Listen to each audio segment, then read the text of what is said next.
Salut à tous, j'espère que vous allez bien. Aujourd'hui, nouvelle vidéo d'analyse du marché des crypto-monnaies dans laquelle on va aller voir comment se comportent le Bitcoin et l'Ether et en particulier sur un intervalle journalier.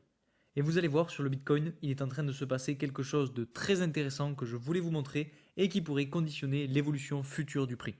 Et puis comme d'habitude, on passera en revue les quelques indicateurs généraux, alors c'est parti.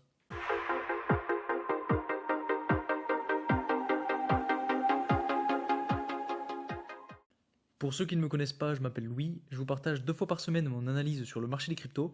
Donc si cette thématique vous intéresse et que vous aimez mon travail, n'hésitez pas à mettre un like sur la vidéo et à vous abonner. En plus, j'ai prévu de vous faire très vite une vidéo dans laquelle je vous partage toutes les dernières infos les plus importantes que j'ai recueillies et qui montrent que le marché des cryptos pourrait exploser à la hausse en 2024. Donc n'oubliez pas de vous abonner pour ne pas rater ça. Et bien sûr, petit disclaimer, je vous rappelle que toutes les informations que je vous donne en vidéo ne sont pas à prendre comme un conseil en investissement. Et puis si vous voulez avoir l'analyse crypto tous les jours, n'hésitez pas à rejoindre mon canal Telegram, le lien est en description. Alors commençons directement par l'analyse de la courbe d'évolution du Bitcoin. Donc pour ceux qui ont suivi la vidéo de mercredi, vous savez que j'ai un petit peu découpé toute la phase qui s'est passée sur ce dernier mois en plusieurs niveaux, donc avec les différents niveaux que vous avez en bleu sur ces lignes de support et de résistance, et que en plus de ça, j'ai positionné une ligne de tendance baissière que vous avez juste ici et qui donc guide le prix depuis maintenant le 13 juillet 2023. Et donc, ce qui est très intéressant à regarder, c'est que, comme je vous le disais mercredi, le prix est venu se heurter sur le croisement entre la ligne de résistance et la ligne de tendance baissière juste ici. Et en fait, ce croisement a été une belle résistance puisque le prix a bien corrigé. Et si on mesure jusqu'à aujourd'hui, on a une correction de presque 4%. Donc on a quand même une correction qui n'est pas si mal que ça, mais qui était prévisible. Puisque comme vous le voyez, depuis qu'on est venu chercher les 25 000 dollars, on avait quand même fait une évolution de presque 10%. Donc bien évidemment, après chaque évolution à la hausse comme celle-ci, il faut s'attendre à des corrections. Maintenant, la chose qui est la plus importante à regarder selon moi sur ce graphique, actuellement en tout cas sur des chandelles journalières, c'est le RSI. Puisque je ne sais pas si vous vous souvenez, mais dans la vidéo de mercredi, je vous disais qu'on avait un RSI qui était monté assez haut et qui n'était toujours pas venu chercher la tendance haussière que j'ai matérialisée ici avec la ligne bleue, et que potentiellement, il fallait d'abord, avant d'avoir une belle poussée à la hausse, que le RSI vienne retester cette tendance. Et en fait, vous voyez qu'actuellement, c'est exactement ce qu'il est en train de faire. On a un RSI qui est tout simplement pile sur la ligne de tendance haussière et qui n'attend qu'une chose, c'est de pouvoir rebondir dessus. Donc maintenant, le scénario haussier serait donc qu'on vienne rebondir sur cette tendance et que donc on ait un RSI qui atteigne petit à petit des niveaux de surachat.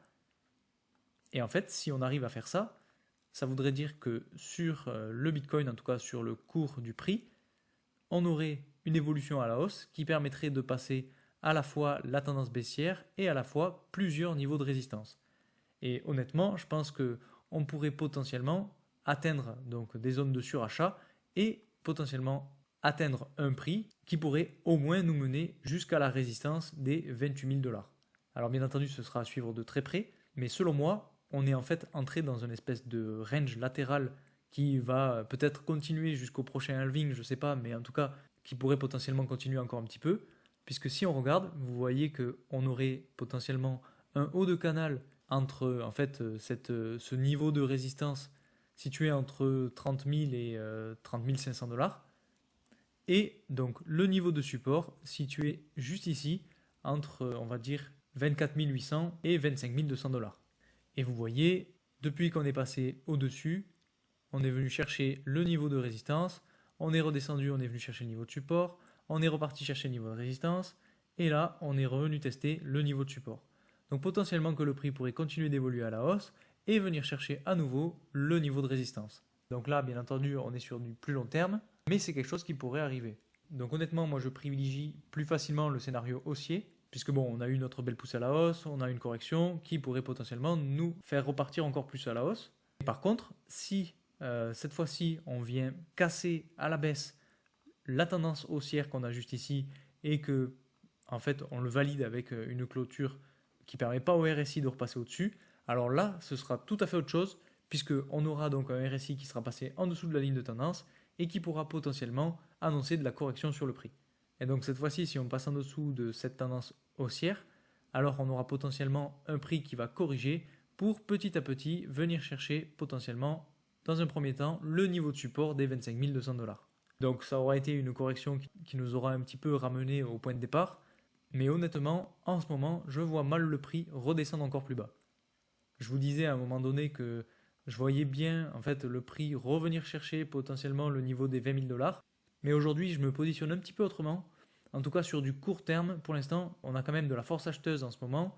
Donc on va potentiellement connaître une correction sur du un peu plus court terme, mais qui ne nous amènerait pas aussi bas que les 20 000 $.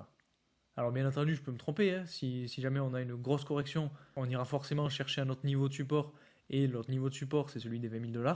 Mais honnêtement, j'ai du mal à voir arriver ça. Ensuite, quelque chose que je voulais vous montrer sur du un petit peu plus court terme, c'est les bandes de Bollinger, puisque vous voyez, on était en train de resserrer les bandes de Bollinger, et je vous disais que quand on resserre les bandes de Bollinger, ça veut dire qu'on aura potentiellement un mouvement haussier. Et en fait, vous voyez que on est venu quasiment sortir des bandes de Bollinger juste ici avec cette belle chandelle verte. Et on aurait pu encore continuer à la hausse. Le problème, c'est qu'on n'a pas eu assez de volume, et de volume acheteur surtout, pour casser les bandes de Bollinger et vraiment sortir des bandes pour avoir une belle explosion qui nous amènerait jusqu'aux 30 000 $. Et en fait, ce qui s'est passé, comme on n'avait pas assez de volume, on a corrigé et on est rentré dans les bandes de Bollinger. Autre chose dont je voulais vous parler aujourd'hui et qui concerne en fait l'intervalle hebdomadaire sur le cours du Bitcoin, c'est que cette semaine-là, on a eu donc une chandelle verte qui est sur le point en fait de passer en rouge si on continue de l'avoir de la correction.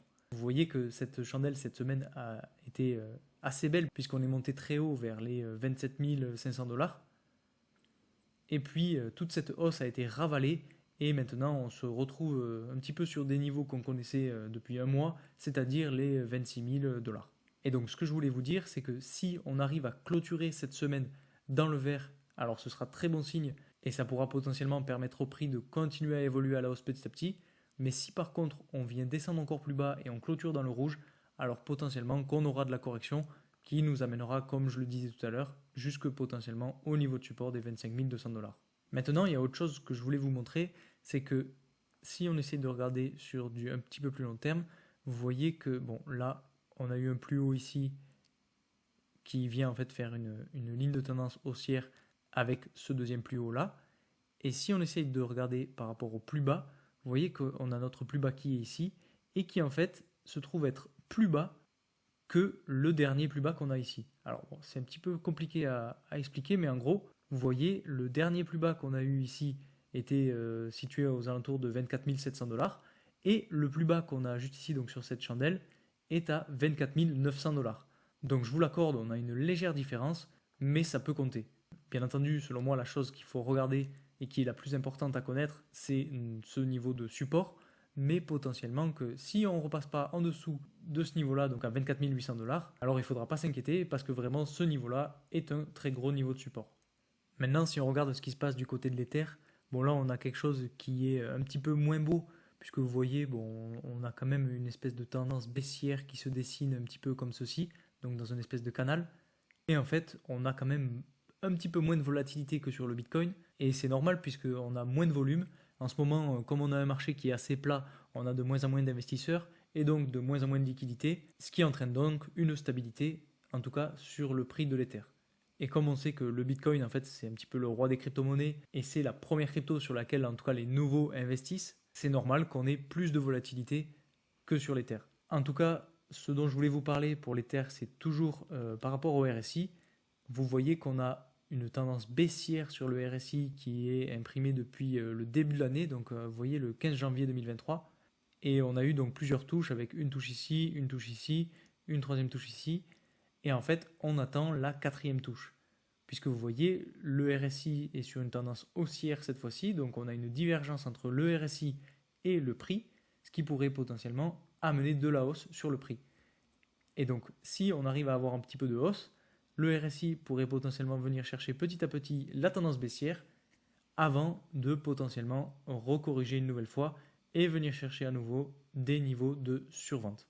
Potentiellement que l'Ether va continuer de corriger un petit peu pour peut-être venir chercher soit le niveau de support à 1480 $ avant de rebondir, soit il va continuer à latéraliser un petit peu pour avoir potentiellement un rebond assez propre dans pas trop longtemps pour venir chercher justement sur le RSI la tendance baissière qu'on a juste ici. Et une fois qu'on sera venu chercher cette tendance baissière, alors on aura deux scénarios. Soit on arrive avec de la force acheteuse et on pète à la hausse la tendance, soit malheureusement on n'a pas assez de volume, pas assez de force acheteuse et on se fait corriger. Et si on corrige, alors là il faudra se poser d'autres questions parce que potentiellement qu'on viendrait chercher des niveaux de support peut-être un petit peu plus bas, comme le niveau de support des 1370 $, ou encore plus bas, les niveaux de support à 1200 $. Si on va voir ce qui se passe maintenant du côté des indicateurs généraux, bon, on a un petit peu de changement depuis mercredi. Vous voyez que sur le ratio long-short, on a bien évolué pour le Bitcoin. On était, il me semble, aux alentours de 55-57%. Là, on est passé au-dessus des 60% de long, en tout cas sur le Bitcoin. Et sur l'Ether, on est pareil, on est repassé au-dessus des 70% de long.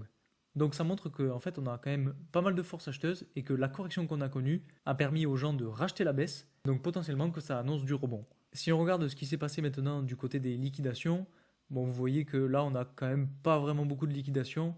On a des shorts qui se sont fait liquider en fait sur 24 heures, mais c'est parce qu'on a eu de la poussée à la hausse. Donc pour le Bitcoin, on est à 5 millions de liquidés. Et sur l'Ether, on est à quasiment pareil, 5 millions, avec une majorité de shorts, avec 3,46 millions de shorts. Et enfin, si on regarde du côté du Fear and Greed Index, vous voyez que, bon là, pareil, on est toujours dans des zones neutres. On est à 43. On est un petit peu descendu par rapport à mercredi, où on était vraiment dans la zone neutre, et là, on est un petit peu dans le fear. Donc, bon, pour moi, c'est du pareil au même. Pour moi, on est toujours dans des zones neutres. Et tant qu'on n'a pas une grosse correction qui nous amène en dessous des 25 200 $, pour moi, c'est pas inquiétant. Voilà pour cette petite vidéo. J'espère que j'ai été assez clair dans mes explications et que vous avez bien compris mon analyse. Dans tous les cas, si vous avez des questions, n'hésitez pas à me les poser en commentaire. J'espère que cette vidéo vous aura plu. Si vous voulez rester informé de l'actualité du marché et des dernières nouvelles sur les cryptos, n'hésitez pas à vous abonner et aussi à rejoindre mon canal Telegram, le lien est en description. Merci encore pour votre soutien et moi je vous dis à très vite pour une nouvelle vidéo. Salut!